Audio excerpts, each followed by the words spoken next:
Saludos, Hare Krishna. Bienvenidos nuevamente. Continuamos con la lectura del Srimad Bhagavatam, canto primero, capítulo 16, texto 6. Om Namo Bhagavate Vasudevaya. Om Namo Bhagavate Vasudevaya. Om Namo Bhagavate Vasudevaya. Atavasya Padam Bhoja Nakaranda Liham Satam Kimanyaira Sadalapair Ayushoyat Asat Vyaya. La traducción de este verso es la siguiente. Los devotos del Señor están acostumbrados a lamer la miel que se obtiene de los pies del loto del Señor. ¿De qué sirven los temas que simplemente hacen que se desperdicie la valiosa vida de uno? Interesante el planteamiento del verso de hoy, una propuesta de carácter retórico. ¿De qué sirven los temas que simplemente hacen que uno pierda el tiempo, que se desperdicie la valiosa vida de uno?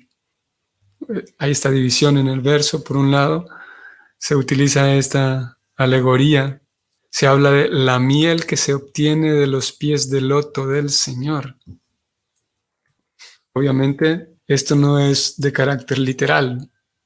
No es que los pies de Krishna realmente tengan miel como las abejas, sino más bien es una alegoría.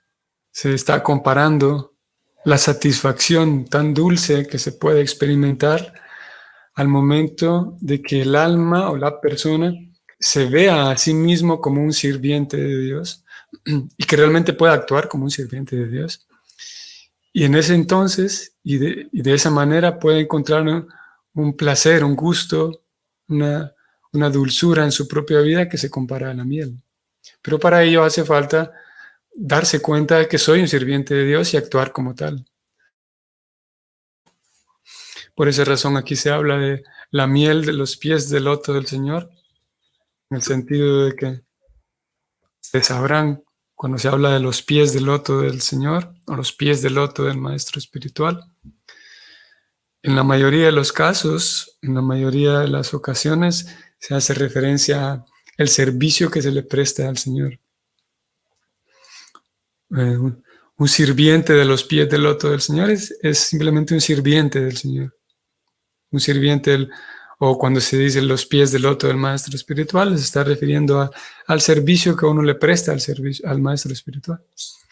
Así que la dulzura experimentada al momento de servir, en el acto mismo de servir a Dios, es palpable esa dulzura.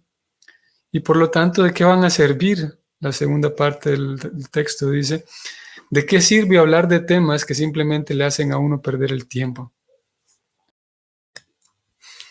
El significado es el siguiente. Tanto el Señor Krishna como sus devotos se encuentran en el plano trascendental. Por lo tanto, los temas acerca del Señor Krishna y acerca de sus devotos puros son igualmente buenos. La batalla de Kurukshetra está llena de política y diplomacia, pero como los temas están relacionados con el Señor Krishna, la Bhagavad Gita es por ello adorada en el mundo entero. No es necesario erradicar la política, la economía, la sociología, que son cosas mundanas para los mundanos. Para un devoto puro, quien de hecho está relacionado con el Señor, esas cosas mundanas son trascendentales si se acoplan con el Señor o sus devotos puros. Hemos oído y hemos hablado de las actividades de los Pándavas y ahora estamos tratando los temas referentes a Maharaj Parikshit. Pero debido a que todos esos temas están relacionados con el Señor Sri Krishna, todos ellos son trascendentales. Y los devotos puros tienen mucho interés en oír su exposición. Ya hemos discutido esto en relación con las oraciones de Bhisma Deva. Nuestra vida no tiene una duración muy larga y no hay ninguna certeza de cuándo se nos ordenará dejar todo para pasar a la siguiente etapa. Así pues, tenemos el deber de asegurar que ni un momento de nuestra vida se desperdicie en temas que no estén relacionados con el Señor Krishna. Cualquier tema, por agradable que sea, no es digno de ser oído si está desprovisto de su relación con Krishna. El planeta espiritual Goloka Vrindavana, la morada eterna del Señor Krishna, tiene la forma del verticilo de una flor de loto. Incluso cuando el Señor desciende a cualquiera de los planetas mundanos, lo hace mediante la manifestación de su propia morada tal como es. De modo que sus pies permanecen siempre sobre el mismo y gran verticilo de la flor de loto. Sus pies son, además, tan hermosos como la flor de loto. Por eso se dice que el Señor tiene pies de loto. El ser viviente es eterno por constitución. Él se halla, por así decirlo, en el remolino del nacimiento y de la muerte, debido a su contacto con la energía material. Al liberarse de esa energía material, la entidad viviente se libera y se hace merecedora de regresar al hogar, de vuelta a Dios. Aquellos que quieren vivir para siempre sin tener que cambiar su cuerpo material no deben desperdiciar el valioso tiempo con temas que no sean los que estén relacionados con el Señor Krishna y sus devotos. Este es el final del significado. Vimos cómo el significado mismo está dividido en 4 secciones principales. En la primera de ellas, Prabhupada habla y establece con argumentos cómo es que la posición de Krishna y sus devotos, empecemos con Krishna, la posición de Krishna es trascendental. Trascendental significa más allá de la materia. Y más allá de la materia significa libre de imperfecciones. Libre de imperfecciones significa que no tiene fin, por ejemplo, que es eterno. El hecho de Krishna ser trascendental significa que es eterno todo el tiempo, diferente de los objetos y las cosas materiales, que todos tienen su periodo de vida útil, a veces se dice. Y otra característica de ser trascendental, o el ser trascendental de Krishna, es que, aparte de ser eterno, siempre está lleno de bienaventuranza. El contacto con Él, por lo tanto, siempre es placentero. O podemos decir que es placentero el contacto con Krishna por el ser trascendental. Y de hecho, Él es la fuente tanto de la eternidad como del placer. Y ustedes recuerden tal vez, posiblemente lo recuerden o lo sepan, que este Srimad Bhagavatam, por ejemplo, que estamos leyendo ahora en el primer canto, hacia el 10º canto del Srimad Bhagavatam, tendríamos que pasar todos los 9 cantos previos, y hacia el 10º, cuando entremos en el 10º, ahí se van a describir las actividades, específicamente las actividades de Krishna cuando estuvo en el planeta Tierra. Y para ello, para llegar hasta ese 10º canto y saber de esas historias de Krishna, nos esperan 9 cantos previos, en donde vemos entrar y salir, vemos aparecer diferentes devotos de Krishna, como diferentes devotos, como en el caso de Maharaj Pariksit, que hemos estado leyendo de él, como ellos desenvolvían su vida cotidiana, siempre entregados a Krishna y vinculados a Krishna, vinculados con Krishna. Pero en el 10º canto encontramos entonces todas las actividades de Krishna desde su nacimiento, desde él cómo juega y crece con sus amigos, desde su partida de Vrindavan, eventualmente se casa con muchas reinas, hasta su partida del planeta. Todo eso, en el canto décimo tiene 90 capítulos, solamente el canto décimo. Entonces, Prabhupada, cuando él estaba traduciendo verso por verso el Srimad Bhagavatam, él vino de la India y llegó a Estados Unidos con todo el primer canto ya traducido, ya impreso incluso. Cuando llegó a Estados Unidos, continuó traduciendo desde el canto segundo, tercero, cuarto, quinto, sexto, séptimo, etc. Y a medida que él iba produciendo los libros, los enviaba, tenía todo un equipo de trabajo. Obviamente cuando llegó no tenía nada, ni nadie. Después de un tiempo, el equipo de trabajo fue creciendo, que eran sus mismos discípulos. Entonces él escribía y cada tanto salía la nueva publicación de algún libro del Bhagavatam, el primer tomo del segundo canto y así. Y él eventualmente lograron imprimir todo el Bhagavatam hasta el décimo canto. Sin embargo, a los primeros años, cuando él calculaba que tal vez el canto décimo está muy lejos, posiblemente, no sé si yo voy, Prabhupada decía, no sé si yo voy a alcanzar a llegar al décimo canto y traducirlo, porque, como él mismo lo decía, soy un hombre viejo, él decía con cierta frecuencia, y puedo morir en cualquier momento. Entonces él decidió escribir todo el décimo canto en la forma de este libro que hoy por hoy tenemos, que en español llegó con es el mismo contenido, el mismo libro, pero llegó en forma con dos títulos. Con el paso del tiempo se cambió el título. Uno de ellos uno de los dos títulos, es Krishna, la fuente del placer, o Krishna, la suprema personalidad de Dios. Son dos ediciones diferentes, pero es el mismo contenido. Y ahí se relatan las actividades de Krishna. Y Krishna es la fuente del placer. Se describe como, y tal vez ustedes tengan experiencia, como curiosamente, es algo realmente es curioso y en un sentido podemos decir es extraño, extrañamente agradable, que vamos a analizar dos cosas. Por un lado, el kirtan, el canto de los santos nombres, principalmente en congregación, cuando hay más personas. Y también vamos a analizar un poco la situación o el fenómeno que sucede con las historias de Krishna.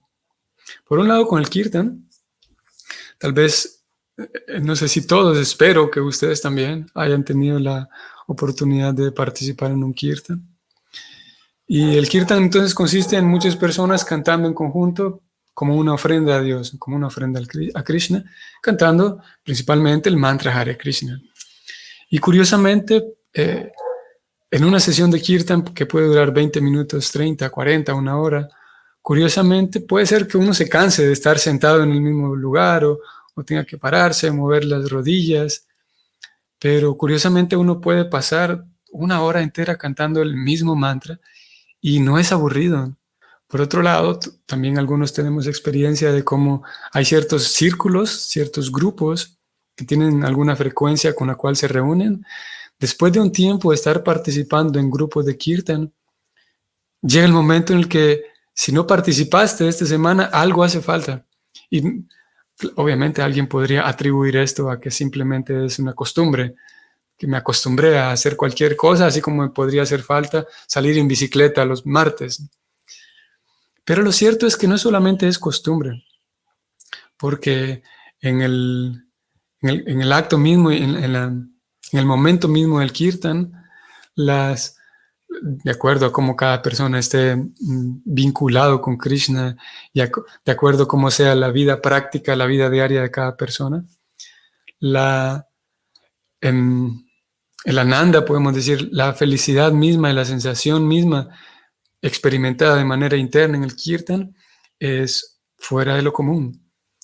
Y tanto así hay personas que llevan décadas enteras, literalmente décadas enteras, 30, 40 años, todos los días dedicando al menos una hora, 2 horas diarias para recitar ese mantra Hare Krishna. Hay algo, como dije, misteriosamente agradable o agradablemente misterioso en el recitar, en el repetir ese mantra Hare Krishna. Y la respuesta es que al cantar el mantra, como lo hemos leído en tantas veces, estamos en contacto con Krishna a través de un sonido. Y Dios es tan genial, al ser absoluto, Dios es tan genial que puede hacerme a mí experimentar placer espiritual, ya sea en su presencia de hecho o simplemente escuchando su nombre a través de un sonido, porque su presencia y el sonido que lo describe a él son igualmente trascendentales. Es lo que describen estos libros. Aquellos sonidos, aquellas vibraciones que describen a Dios son igual que la presencia misma de Dios, de acuerdo con la ontología del Bhakti. Eso por un lado. Y por otro lado tenemos las historias de Krishna, que algunos de ustedes habrán tenido esa experiencia, de cómo, curiosamente, uno puede escuchar con cierta frecuencia la misma historia de Krishna. Y hay algo extraño porque podemos hablar de tres grandes niveles, y uno de ellos es que al inicio posiblemente yo escuche una cierta historia y yo sea indiferente. Bueno, escuché que Krishna roba la mantequilla y Krishna toca la flauta y Krishna levanta la colina de Govardhan y hace lo otro y esto y aquello. Posiblemente, no posiblemente, de hecho en ciertas etapas la persona es simplemente indiferente y puede escuchar como una historia más. Sin embargo, llega un momento en el que escuchar esas mismas historias, que como digo, posiblemente las he escuchado ya varias ocasiones anteriormente, pero curiosamente ahora esas historias ya causan en mí, en la persona, causan ciertas emociones como ternura puede ser, o como agrado, o como felicidad, causan ciertas sensaciones y hay se despierta una cierta atracción por escuchar esa misma historia y parecería como si siempre estuviera fresco ese tema, como llega un momento, si la persona sigue la puesta en práctica diaria, llega un momento que con esa misma historia es tan extraño que yo me siento feliz simplemente con escuchar ese pequeñito relato nuevamente o leerlo. Y las escrituras describen cómo llega el punto en una tercera etapa en donde el corazón está tan limpio que no solamente la persona ya se siente contento y se siente dichoso de escuchar esas historias, sino que a través de escuchar esas historias se puede percibir, de hecho, la presencia misma con claridad y certeza, la presencia misma de Krishna a través de esas historias. Es como estar mismo dentro de la historia. Es como poder palpar esa miel, como acabamos de leer en el texto, de manera vívida. Como ustedes recuerdan, ayer hablamos del conocimiento trascendental y cómo en la medida en la que el corazón esté limpio, llega un momento en el que simplemente por esos relatos la persona encuentra una cantidad de felicidad espiritual, una cantidad de ananda que es indescriptible, que hay que abrir el frasco de miel, el bote de miel, hay que abrirlo y probar la miel. Es también una analogía que en algunas ocasiones los acharyas presentan, una analogía similar a esta alegoría de la miel de los pies del loto de Krishna. Voy a ir allá nuevamente para que ustedes lo vean conmigo. El verso decía que los devotos del Señor están acostumbrados a lamer la miel que se obtiene de los pies del loto del Señor. Y esa miel, que como dijimos al inicio, no es una cuestión, no es literal, sino más bien es algo alegórico, porque en realidad la dulzura es mayor que la miel ordinaria. Entonces los acharyas dan esta analogía de si alguien realmente quiere experimentar y quiere tener experiencia de aquella felicidad de la que en este momento yo estoy hablando, y aquella felicidad que tan utópica y tan idílica, a veces tan lejana y tan hermosa que se describe en los libros. Si alguien realmente está interesado en experimentar eso, lo que tiene que hacer es tomar el frasco de miel, abrirlo y probar la miel.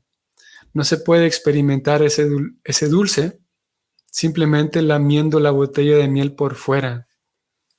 Por mucho que yo la tenga incluso en mis manos y vea el color, la textura, etc.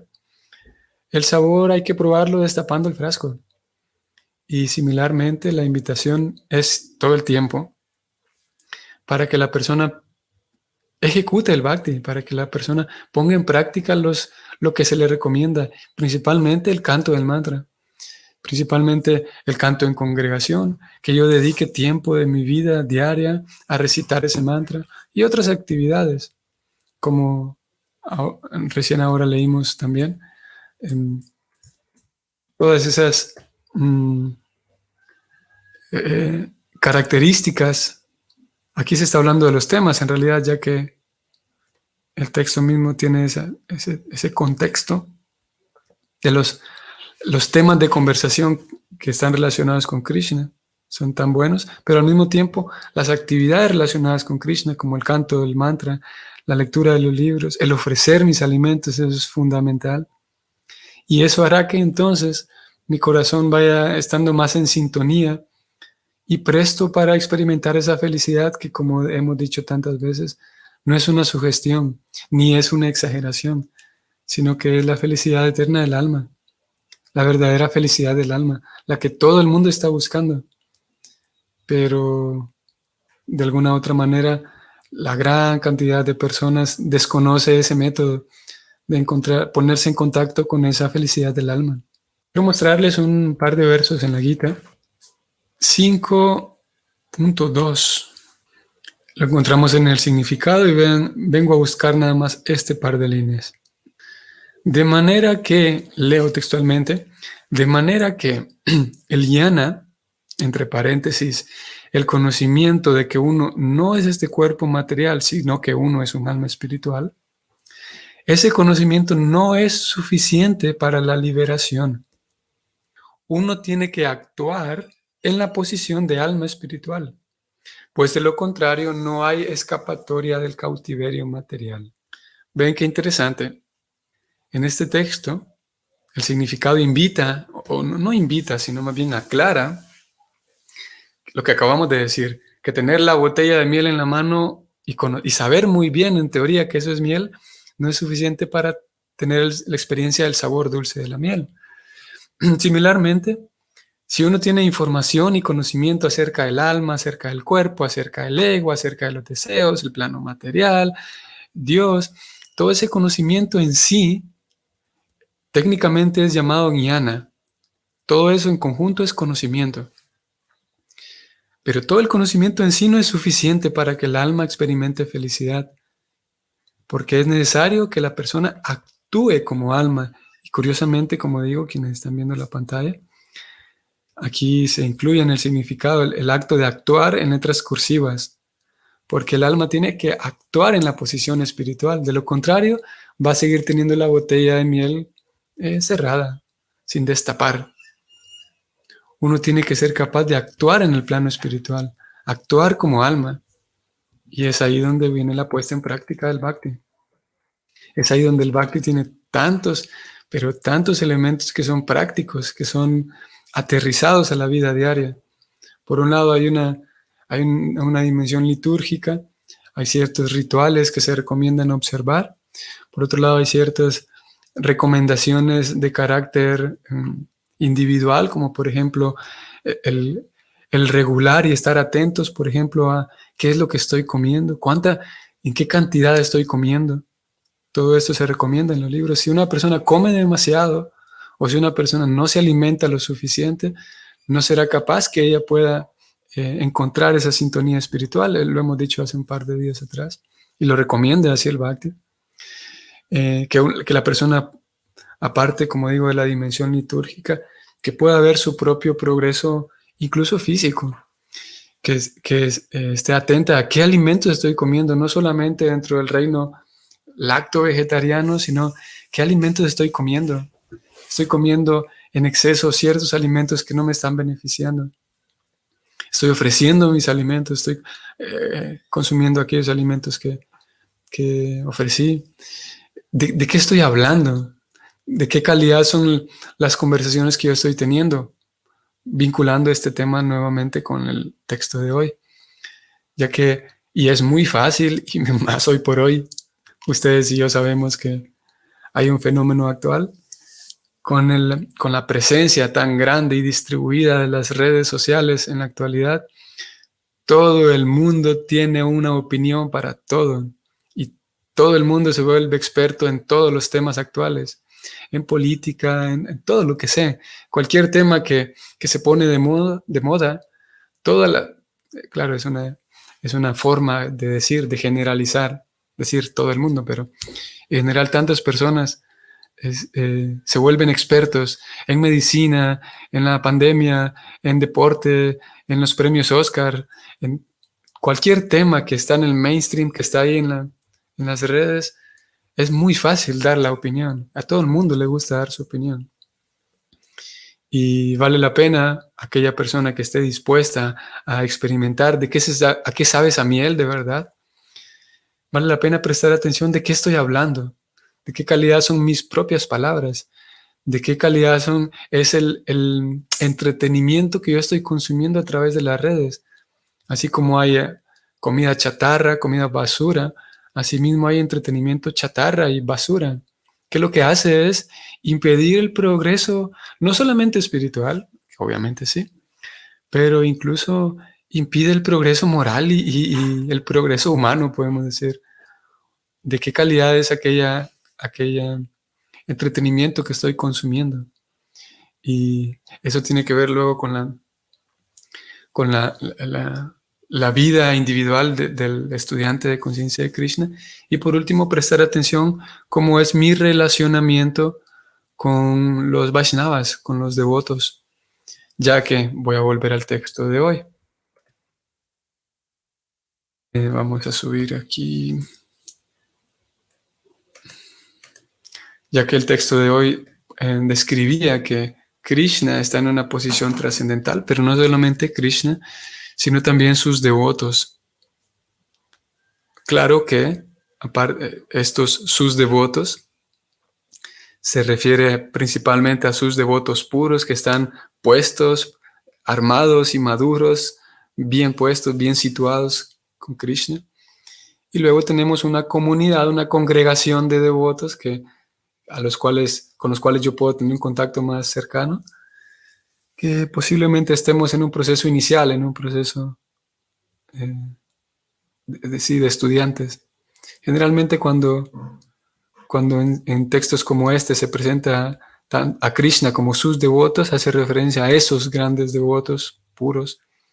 Y obviamente aquellos que estamos intentando hacer un esfuerzo por progresar en la devoción, también somos incluidos ahí como sus devotos. Pero hay diferentes categorías, ¿no? Bueno, entonces vamos a detenernos allí. Que tengan un bonito día hoy martes y nos vemos mañana. Hare Krishna.